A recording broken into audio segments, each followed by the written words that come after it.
तब यहाँ first year के क्लासेस के बीच में मीटिंग स्टार्ट होने वाली होती है, जहाँ पर क्लास बी के रिप्रेजेंटेटिव यागामी से मिलने क्लास सी का रिप्रेजेंटेटिव रिकू आ जाता है। जहाँ रिकू अभी भी क्लास रिप्रेजेंटेटिव बनने के लिए तैयार नहीं होता, पर यागामी उसे समझाता है कि वो रिस्पॉन्सिबल है, जिस वजह से वो क्लास रिप्रेजेंटेटिव बनने के काबिल है। पर रिकू को इस बात का दुख होता है कि वो क्लास रिप्रेजेंटेटिव होने के बावजूद भी अपनी क्लास के एक बच्चे को एक्सपेल होने से नहीं बचा पाया है। तो रिकू पूछने लगता है कि क्या होसेन वहाँ पर आएगा, जिस वजह से यागामी उसे बताता है कि उसके आने के 50-50 चांसेस हैं। पर रिकू को लग रहा होता है कि शायद होसेन नहीं आएगा, क्योंकि अगर क्लास जी को पॉइंट्स ऑफर ना किए जाएं तो वो किसी के साथ भी काम नहीं करेंगे। तो यागामी भी इस बात पर एग्री करता है, और यही वो कारण होता है जिस वजह से उसे लग रहा होता है कि होसेन वहाँ पर जरूर आएगा, क्योंकि अगर वो वहाँ पर नहीं आएगा तो बाकी क्लासेस अपना ग्रुप बना लेगी, और अगर वो जीत गए तो उन्हें क्लास पॉइंट्स मिल जाएंगे, जिससे कि क्लास जी का कोई फायदा नहीं है। तब क्लास ए के रिप्रेजेंटेटिव की जगह क्लास ए का एक मेंबर ओसामू आ जाता है, क्योंकि क्लास ए का रिप्रेजेंटेटिव ऐसे मीटिंग नहीं करना चाह रहा होता। तो ओसामू भी होसेन के बारे में पूछने लगता है, पर रिकू उसे वहाँ पर नहीं चाह रहा होता, जिस वजह से यागामी उसे समझाता है कि डेजर्टेड आइलैंड में सिर्फ एकेडमिक स्किल्स नहीं चाहिए, और चाहे क्लास जी का एकेडमिक रैंक कम हो पर उनकी फिजिकल एबिलिटी बहुत ज्यादा है, जिसकी उन्हें बहुत ज्यादा जरूरत है। तो ओसामू भी रिकू के इमोशंस को समझ रहा होता है, क्योंकि होसेन ने उनसे भी मदद के बदले में पॉइंट्स मांगे होते हैं, और इस वजह से उन्हें भी होसेन का एटीट्यूड बिल्कुल पसंद नहीं आया होता। पर तभी हम देखते हैं होसेन वहाँ पर आ जाता है और उसे पूछने लगता है कि क्या वो लोग उसे पॉइंट्स देने वाले हैं, पर रिकू उसे साफ साफ इसके लिए मना कर देता है, जिस वजह से यागामी सबको शांत रहने के लिए कहता है, क्योंकि अगर वो लोग ऐसे एक दूसरे के गले पड़ते रहेंगे तो इसका कोई भी सोल्यूशन नहीं निकलेगा। तो ओसामू मीटिंग को स्टार्ट करने के लिए कहता है, पर होसेन उसे साइड में धकेल कर चुप रहने के लिए कहता है, जिस वजह से रिकू होसेन को वायलेंस करने से रोकने लगता है, और होसेन उसे कहने लगता है कि अगर उसमें दम है तो वो उसे रोक कर दिखाए, और उसे एक पंच मारता है। पर रिकू उस पंच को रोक लेता है और कहता है कि अगर वो यही चाहता है तो वो ऐसा जरूर करेगा, पर इसके बाद जो भी होगा उस वजह से वो उसके क्लासमेट्स को तंग नहीं करेगा। तब होसेन पूछने लगता है कि आखिरकार इसका मतलब क्या है, जिस वजह से रिकू उसे बताता है कि उसे पूरा यकीन है कि उसकी क्लास में से जो बच्चा एक्सपेल हुआ है उसके पीछे होसेन का यह हाथ था।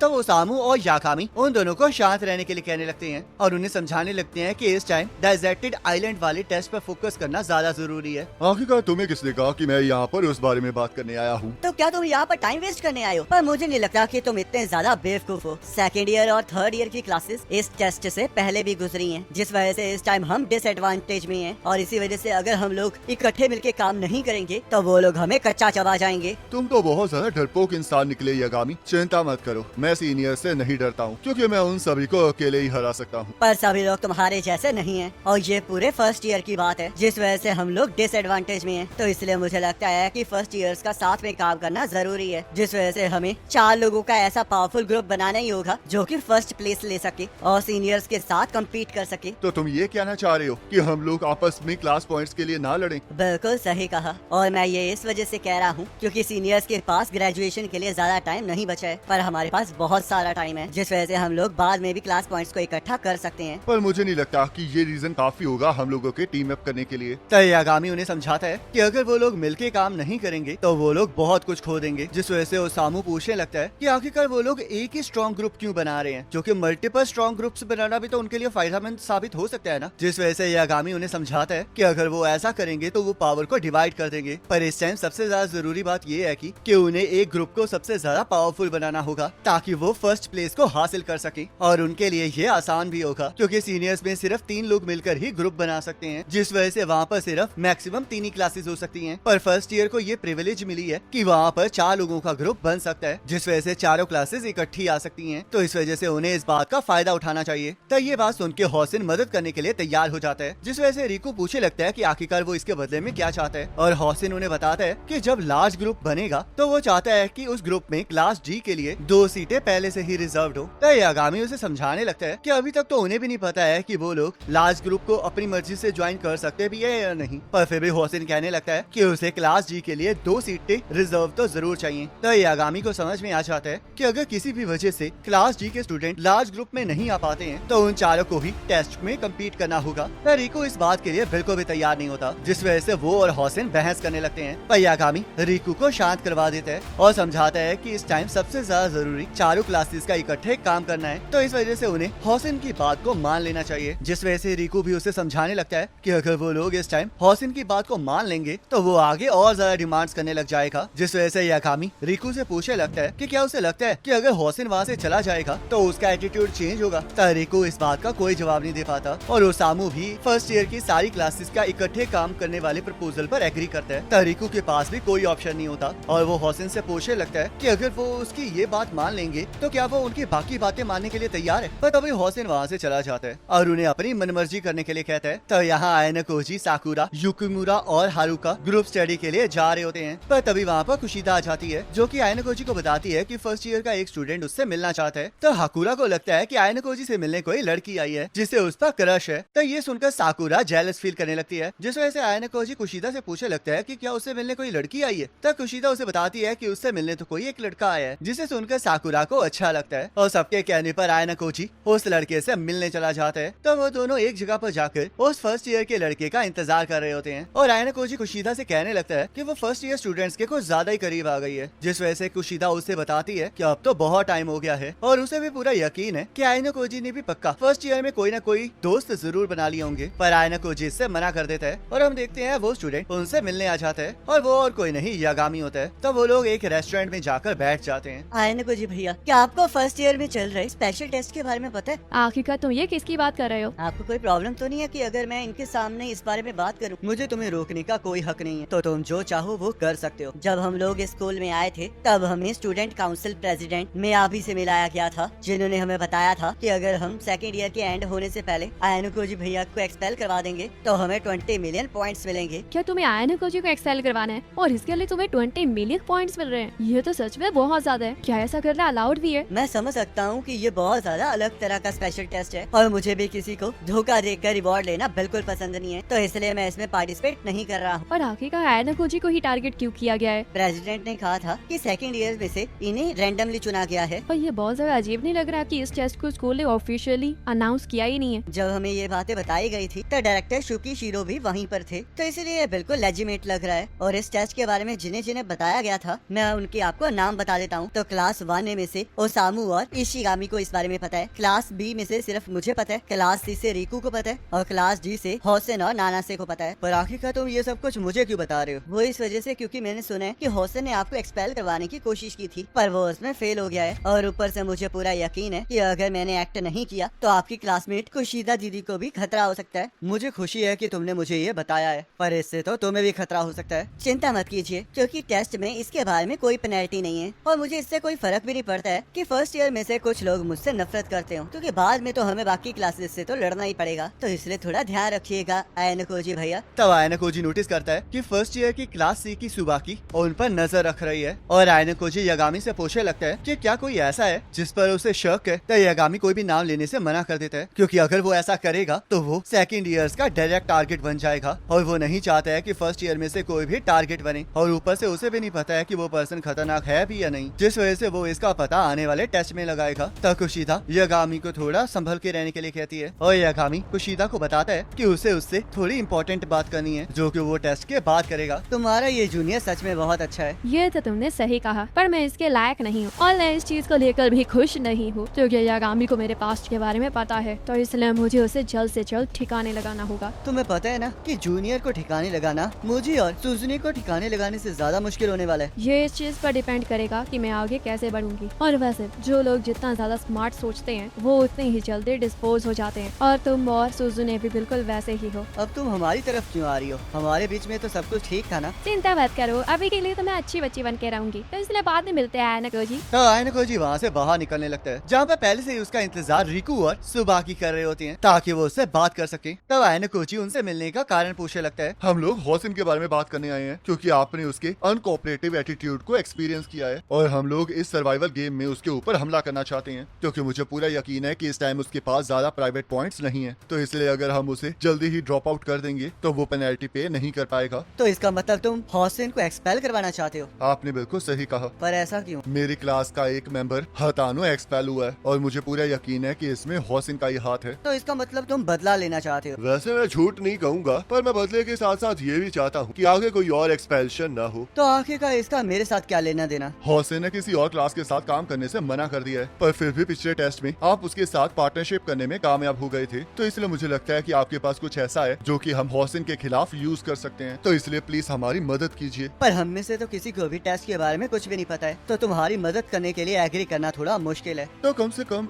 इस ऑफर को कंसीडर करने के लिए मान चाहिए, क्योंकि अगर हम लोग हॉसिन को एक्सपेल करवाने में कामयाब रहे तो मैं आपको एक कंसिडरेबल रिवॉर्ड देने के लिए भी तैयार हूँ। ये सब कुछ कहने से पहले क्या तुमने ये नहीं सोचा कि मैं भी हॉसिन का साथी हो सकता हूँ? जो आपके हाथ के ऊपर चोट है वो आपको होसिन के साथ लड़ते हुए मिली है ना, और ये इस वजह से हुआ है क्योंकि आपको एक्सपेल करवाने के लिए 20 मिलियन पॉइंट्स दिए जा रहे हैं और हम लोग भी उसी के पीछे हैं। तो इसी वजह से तुम मुझसे पहले मिलने आए थे, पर मुझे नहीं लगता कि अगर मैं तुम्हारे साथ काम भी करूंगा तब भी तुम लोग मुझे एक्सपेल करवा पाओगे। इस बार में तो हम कुछ नहीं कह सकते। मैं इसके लिए माफी चाहता हूँ, पर आप चिंता मत कीजिए, हम उस स्पेशल टेस्ट से हट जाएंगे, क्योंकि अगर हम आपको एक्सपेल करवाने में कामयाब हो भी जाते हैं तो पूरे स्कूल को इस बारे में पता लग जाएगा और आपकी पूरी क्लास जी हमारी दुश्मन बन जाएगी। पर अगर तुम हॉसिन को एक्सपेल करवाओगे तब भी तो ऐसा हो सकता है ना? मुझे नहीं लगता कि ऐसा कुछ होगा, क्योंकि उसकी खुद की क्लास उससे छुटकारा पाना चाहती है, तो इसलिए प्लीज इस ऑफर के बारे में जरूर सोचिएगा। तब हम यहाँ पर इचिका और हॉसिन को देखते हैं, जहाँ हॉसिन ने इचिका को मिलने के लिए बुलाया होता है ताकि वो डेजर्टेड आइलैंड टेस्ट के लिए इचिका के साथ पार्टनरशिप कर सके। जिस वजह से इचिका उससे पूछने लगती है कि क्या वो ये सब कुछ इस वजह से कर रहा है ताकि वो डेजर्टेड आइलैंड पर उसका फायदा उठा सके। तो हॉसिन उसे अपनी बकवास करने से मना करता है और उसे कहने लगता है कि अगर वो ऐसे ही बात करेगी तो वो उसके ऊपर हाथ भी उठा सकता है। और इचिका को भी ये पूरा यकीन होता है कि हॉसिन ऐसा कर भी सकता है और वो हॉसिन से पूछने लगती है कि आखिरकार वो अपने प्लान में उसे क्यों ऐड करना चाहता है। जिस वजह से हॉसिन उसे समझाता है कि उसके पास आयना कोजी को एक्सपेल करवाने के गट्स हैं और इस वजह से उसे पूरा यकीन है कि वो उसके काम आ सकती है। तब इचिका कहने लगती है कि वो सब कुछ तो उसने 20 मिलियन पॉइंट्स के लिए किया था, तो आखिरकार वो इस बार उसे क्या ऑफर करने वाला है। पर तभी नाना से वहाँ पर आ जाती है और बताती है कि वो लोग इक्वल टर्म्स पर हैं, जिस वजह से किसी के भी बीच में कोई भी शेयरिंग नहीं होगी। तो इचिका को समझ में आ जाता है कि हॉसिन के ग्रुप में वो तीनों हैं और वो पूछने लगती है कि आखिरकार फोर्थ मेंबर कौन होने वाला है। पर हॉसिन उसे बताता है कि उन्हें कोई और मेंबर की जरूरत नहीं है, क्योंकि वो तीनों मिलकर ही टेस्ट को जीत सकते हैं। तुम इसके बारे में कुछ ज्यादा ही कॉन्फिडेंट लग रहे हो। तो आखिरकार उस प्लान में क्या हुआ जिसमें चारों क्लासेस मिलकर काम करने वाली थी